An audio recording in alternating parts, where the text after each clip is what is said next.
ये किसानों के बच्चों को अडानी और अंबानी का चौकीदार बनाने के लिए लाई है, क्योंकि हमने आंदोलन में भी कहा था कि ये किसानों के बच्चों को चौकीदार बनाना चाहती है, तब लोग नहीं समझ पाए, आज वो सामने आ गई है।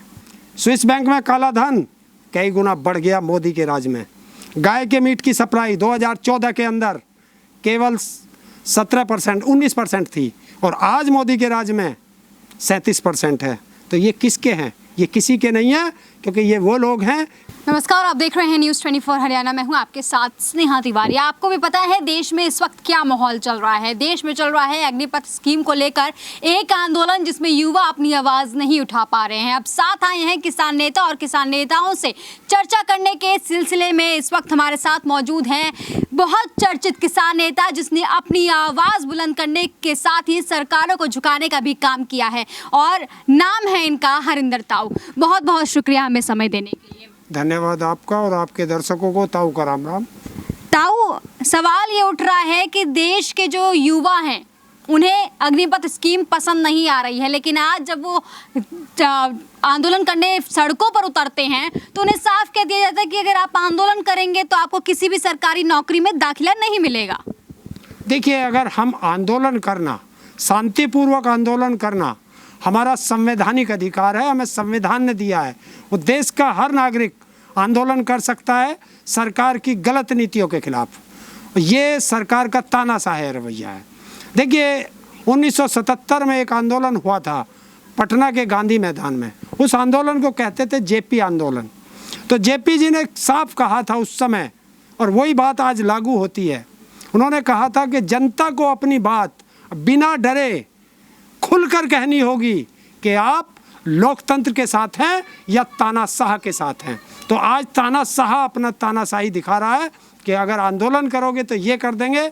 ये तो अंग्रेजों ने भी किया था, तब नहीं डरे, तो इन काले अंग्रेजों से क्या डरेंगे।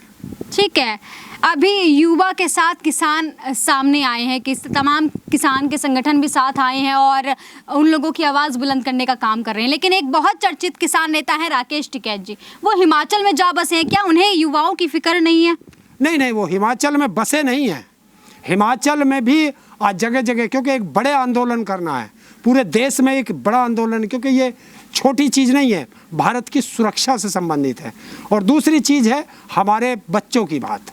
बच्चे किसके हैं? वो किसी राजनेता के बच्चे नहीं हैं, किसी ब्यूरोक्रेट के बच्चे नहीं हैं, किसी उद्योगपति के बच्चे नहीं हैं, वे किसान और मजदूर के बच्चे हैं। तो चौधरी चरण सिंह जी कह कर गए थे कि संसद का रास्ता खेत और खलियानों से होकर जाता है, और खेत और खलियानों वालों के बच्चे हैं ये।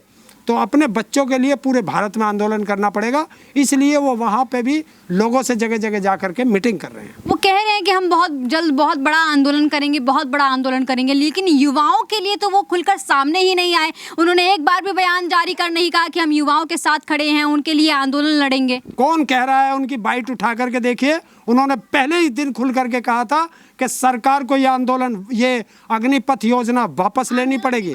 हाँ, तो आंदोलन एक दिन में आंदोलन नहीं होता है। मैं यहाँ से कह दूं कि आज से आंदोलन शुरू, तो मेरे कहने से आंदोलन नहीं होगा।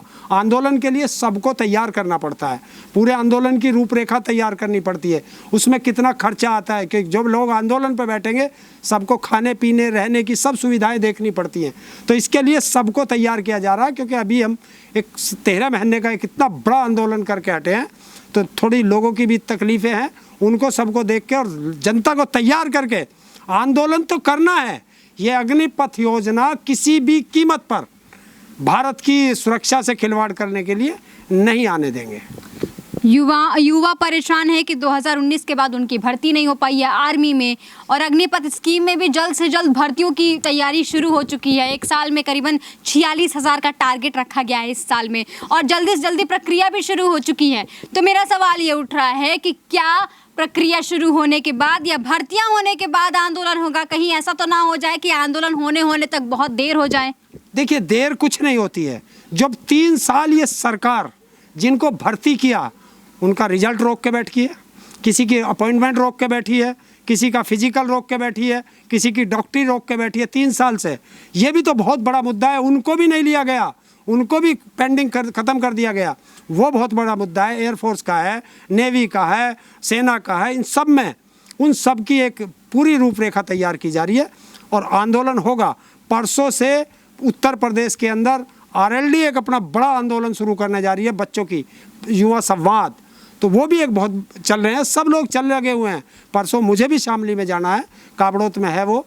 कल बिजली विभाग का, क्योंकि यूपी में एक बड़ा मुद्दा आ गया है कि किसानों की ट्यूबवेलों पर मीटर लगाए जा रहे हैं, तो कल उसका बहुत बड़ा आंदोलन है मेरठ के अंदर, एमडी को घेरना जाए। तो चारों तरफ लगे हुए हैं, सरकार चारों तरफ से घेर के ला रही है। और ये सरकार अग्निपथ नहीं लाई, ये किसानों के बच्चों को अडानी और अंबानी का चौकीदार बनाने के लिए लाई है। क्योंकि हमने आंदोलन में भी कहा था कि ये किसानों के बच्चों को चौकीदार बनाना चाहती है, तब लोग नहीं समझ पाए, आज वो सामने आ गई है। अग्निपथ स्कीम पर आपकी क्या राय है? किस तरीके से युवाओं को इसका बहिष्कार करना चाहिए? देखिए, युवाओं को से मैं कहना चाहता हूँ, आपकी जब उम्र 2 साल बढ़ाई जा सकती है तो ये उम्र 4 साल भी बढ़ सकती है।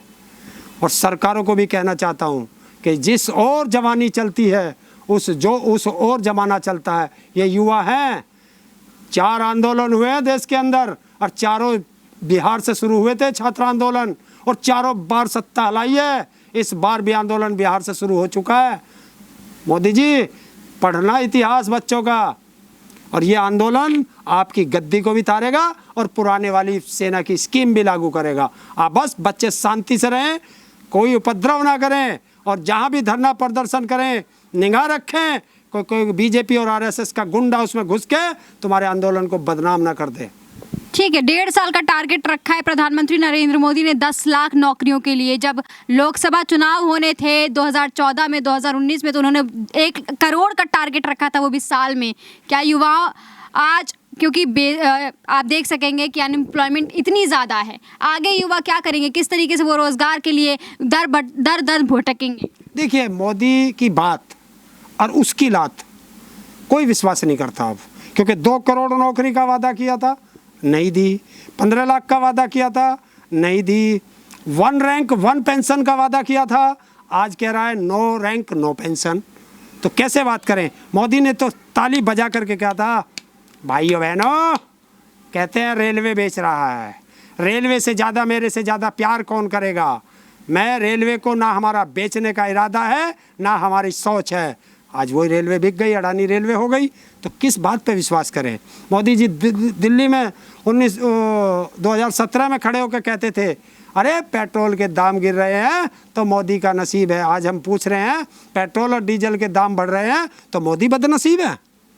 गैस का सिलेंडर 400 रुपये का था, सर पे रख करके सड़कों पे मुजरा करते थे बीजेपी वाले, आज 1100 1000 रुपये का यहाँ है, पूरब में चले जाओ 1100 से भी ज़्यादा का है, तो आज कोई बोलता नहीं है। महंगाई 7वें आसमान पर, भुखमरी में देश सबसे नीचे, करप्शन में देश सबसे नीचे, स्विस बैंक में काला धन कई गुना बढ़ गया मोदी के राज में। गाय के मीट की सप्लाई 2014 के अंदर केवल 17% 19% थी, और आज मोदी के राज में 37% है। तो ये किसके हैं? ये किसी के नहीं है, क्योंकि ये वो लोग हैं कि आरएसएस जब अंग्रेज़ों से हमारे पुरखे लड़ रहे थे तो ये हमारे पुरखों की मुखबरी करते थे, अंग्रेज़ों के दलाल थे, और ये आज भी वही काम कर रहा है। काले अंग्रेज़ चले गए, गोरे अंग्रेज़ आ गए।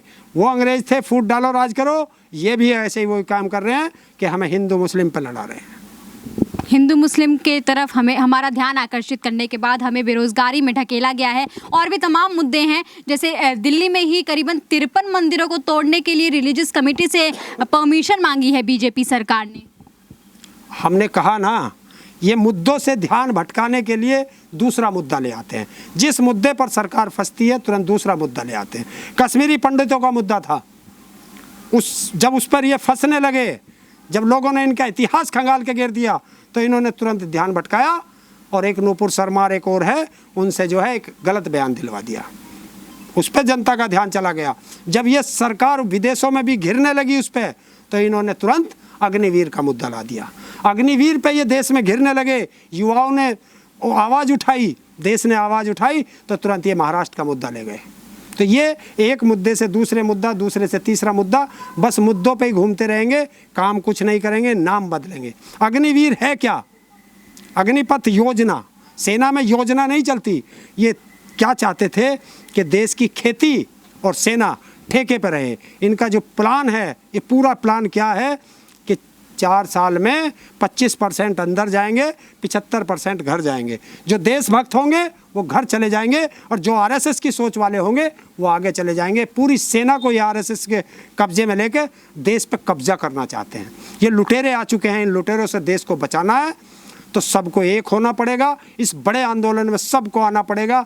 पता नहीं किस किस की आहुति जाएंगी, हमें भी नहीं पता, हमारी भी आहुति जाएगी, लेकिन अगर इस देश के लिए आहुति जाती है तो वो फक्र की बात होगी। ठीक है, बहुत बहुत शुक्रिया हमें समय देने के लिए। तो आप सुन रहे थे हरिंदर ताऊ जी को, जिन्होंने बहुत साफ शब्दों में संदेश दिया है देशवासियों को कि इस देश के प्रेम के लिए, एकता के लिए क्या पता किसको आहुति देना पड़े। साथ ही साथ ये भी बताया कि किस तरीके से अग्निपथ योजना का किसानों के साथ साथ युवा भी बहिष्कार करेंगे। इस खबर में फिलहाल के लिए इतना ही। आपकी क्या कुछ राय है हमें कमेंट सेक्शन में ज़रूर बताइएगा। चलती हूँ, नमस्कार।